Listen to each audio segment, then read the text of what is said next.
तो अगर पैर पे कुल्हाड़ी मारना हैड अ फेस तो वो कुछ इस तरह का दिखता।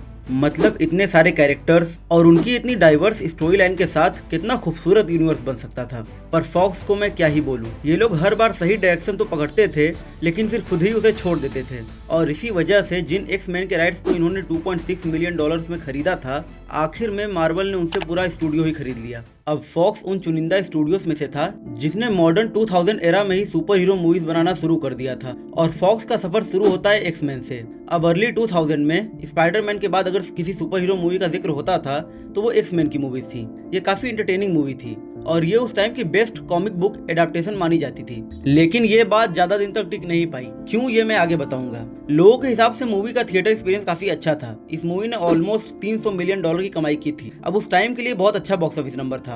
अब फॉक्स के हाथ गोल्ड माइन लग चुका था तो उन्होंने तहलका ऑमलेट की तरह सीक्वल बनाना शुरू कर दिया। और इसका पहला रिजल्ट था एक्स मैन 2, जिसमें कुछ नए कैरेक्टर्स इंट्रोड्यूस करे गए और लोगों को बहुत मजा आ रहा था ये सब देखने में। अब प्रॉब्लम शुरू हुई थी इसकी थर्ड मूवी से, x man the last stand. अब ये फिल्म पूरी ट्रिलॉजी की सबसे खराब मूवी थी और अगर इसको तुम एक ट्रिलॉजी का पार्ट न भी देखो तो स्टैंड अलोन भी एक बेकार मूवी है, क्योंकि इसमें कैरेक्टर्स के ओरिजिन्स को चेंज कर दिया गया था और कैरेक्टर्स को बहुत ही खराब डेवलपमेंट किया गया था।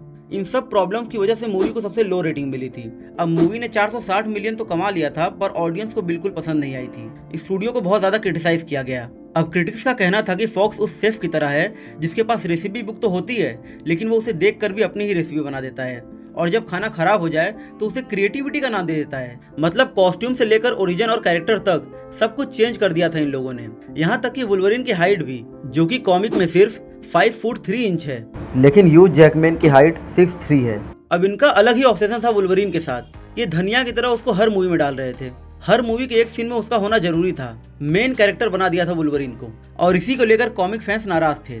साइक्लॉप्स और जीन, जो कि मेन कैरेक्टर्स हैं एक्स मैन के, उनको साइड लाइन कर दिया गया और ये फोकस सिर्फ वुल्वरिन पे कर रहे थे।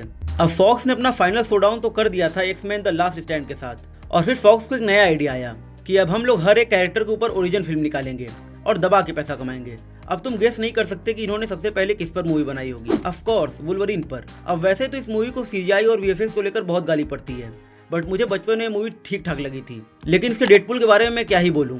अब ये एक्स मैन की दूसरी मूवी थी जो लगातार पिटी थी। अब इसके बाद फॉक्स को एक और आइडिया आया कि अब हम सीक्वल्स पे नहीं प्रीक्वल्स पे काम करेंगे और फॉक्स ने सबको रिकास्ट कर दिया सिवाय एक के। अब तुम फिर से गेस नहीं कर पाओगे, वुल्वरिन। अब इनका प्लान एक नई ट्रिलॉजी सेटअप करना था। 2011 में रिलीज हुई एक्स मैन फर्स्ट क्लास। अब अपनी पिछली मूवी से मिले क्रिटिसिज्म के चलते स्टूडियो ने सोचा कि कुछ चीजें ठीक कर लेनी चाहिए। अब इसीलिए मेन कैरेक्टर वुल्वरिन नहीं था। अब इस मूवी में कॉमिक एक्यूरेटेड कॉस्ट्यूम्स और ओरिजिन देखने को मिलते हैं और इसीलिए मूवी हिट हुई और फ्रेंचाइजी फिर से जिंदा हो गई। अब इसके 2 साल बाद रिलीज होती है द वुल्वरिन, जो कि वुल्वरिन के एक साइड एडवेंचर को दिखाती है। यह एक तरीके से फैन सर्विस मूवी थी और ये फैन सर्विस फॉक्स को बहुत भारी पड़ा। कैसे, वो मैं तुम्हें वीडियो के एंड में बताऊंगा। वैसे सब्सक्राइब कर लो क्योंकि अब तो मार्वल को भी एक्स मैन वापस मिल गए हैं। पता नहीं मेरे बन के कब होंगे। अब अगले साल 2014 में 2 इंपॉर्टेंट चीजें हुई। एक, days of future past release हुई। ये डायरेक्ट सीक्वल था x man first class movie का। ये मेरी पर्सनल फेवरेट मूवी है एंटायर एक्स मैन फ्रेंचाइजी में। और दूसरी चीज है एक लीक्ड फुटेज। तो बात है 27 जुलाई 2014 की, जहां अनोनिमसली इंटरनेट पर 2 मिनट की एक क्लिप लीक हो जाती है जो कि टेस्ट फुटेज था कॉमिक एक्यूरेट डेडपुल का। और ये क्लिप फैंस को बहुत पसंद आई। उन्होंने तुरंत डिमांड किया कि डेडपुल की सोलो मूवी बनाई जाए, लेकिन आज तक ये पता नहीं चला कि ये क्लिप किसने लीक किया था। अब फैंस के डिमांड करते ही फॉक्स ने मूवी दे दी। 2016 में डेडपुल 1 रिलीज हुई और ये इतनी सक्सेसफुल मूवी बनी कि उसने अब तक की सारी एक्स मैन मूवी से ज्यादा कलेक्शन किया, 782 मिलियन डॉलर्स। अब 2016 में एक्स मैन अपोकलिप्स मूवी भी रिलीज हुई थी और पिछली बार की तरह इस बार भी तीसरी मूवी ने फैंस का दिल तोड़ दिया। अब अपोकलिप्स एक्स मैन के लिए थेनोस लेवल का थ्रेट था, बट फॉक्स ने उसे एक ही मूवी में खत्म कर दिया। अब ये मूवी ना फैंस को पसंद आई ना क्रिटिक्स को।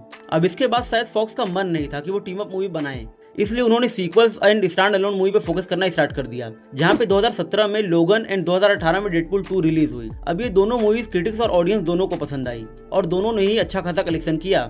इसके बाद फॉक्स को फिर एक और आइडिया आया और इन्होंने x man the dark Phoenix movie बना दी। अब फैंस को ये समझ नहीं आया कि ये 2 बार एक ही स्टोरी के साथ कैसे फंबल कर सकते हैं। अब इन्होंने द लास्ट स्टैंड मूवी में फिनिक्स वाला आर्क उठाया था और द डार्क फिनिक्स में भी सेम स्टोरी दिखाई और दोनों ही बार कहानी की बाट लगा दी। अब ये सब देखने के बाद 2019 में डिज्नी ने फॉक्स को खरीद लिया 71 बिलियन डॉलर्स में।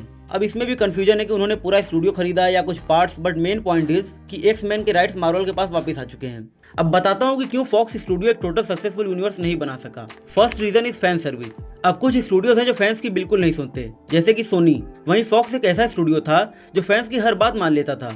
जैसे ही उसे पता चला कि फैंस को वुल्वरीन पसंद आ रहा है तो ये लो, फैंस को डेडपुल पसंद आ रहा है तो ये लो। और यही फैन सर्विस मेंटालिटी आखिर में फॉक्स के डाउनफॉल का एक बड़ा रीजन बनी। और दूसरा रीजन है कॉमिक एक्यूरेसी का ना होना। और इसी चीज के लिए फैंस हमेशा सवाल पूछते हैं कि फॉक्स क्यों इन्हें कॉमिक एक्यूरेट नहीं रखता। इन्होंने आज तक एक्स-मैन को कॉमिक एक्यूरेट सूट में नहीं दिखाया। और मुझे तो ये स्टूडियो हमारी तरह लगता है, करना तो बहुत कुछ चाहता है लेकिन कर कुछ नहीं पाता। और तीसरा रीजन है विजन का ना होना। इन्होंने कभी किसी विलन को सेटअप करने का सोचा ही नहीं। इनको यूनिवर्स से ज्यादा स्टैंड अलोन मूवीज की पड़ी थी। 2019 तक भी इन्होंने एक बार भी ट्राई तक नहीं किया किसी बड़े विलन को सेटअप किया जाए। ये चाहते तो अपोकलिप्स को सेटअप कर सकते थे, उस कैरेक्टर में बहुत पोटेंशियल था, लेकिन इनका फोकस सिर्फ ट्रिलॉजी पे था। और शायद इसीलिए फॉक्स सुपर हीरो सिनेमा का सबसे इंटरेस्टिंग स्टूडियो था, क्योंकि ये हर बार सही जवाब के पास तो पहुंचता था, लेकिन फिर भी गलत ऑप्शन चूज कर लेता था। जहां 2 ट्रिलॉजी के बाद डिज्नी ने फॉक्स को रोक दिया। अब देखो मार्वल के लिए ये विन विन सिचुएशन है। उसे एक्स-मैन के सारे राइट्स मिल चुके हैं और साथ ही इतनी सारी मूवीज एंड ऑलरेडी बना हुआ फैन बेस भी, जिसका वो दबा के इस्तेमाल कर रहे हैं। डूम्सडे में ये इन्हीं एक्स-मैन से एवेंजर्स को लड़वाएंगे, लेकिन जो प्रॉब्लम होगी वो होगी न्यू व्यूअर्स को। अब अगर वुल्वरीन अपना हेयर स्टाइल भी चेंज करेगा तो उसमें कौन सा स्टाइल छुपा है, इसके लिए तुम्हें एक्स-मैन से लेकर मार्वल तक की सारी मूवीज देखनी पड़ेंगी। अब अगर most hated versus most loved Spiderman movies के बारे में जानना चाहते हो तो लेफ्ट वाली वीडियो क्लिक करो, और अगर मार्वल हीरोज के डार्क साइड के बारे में जानना चाहते हो तो राइट वाली वीडियो क्लिक करो। आओ बताता हूँ।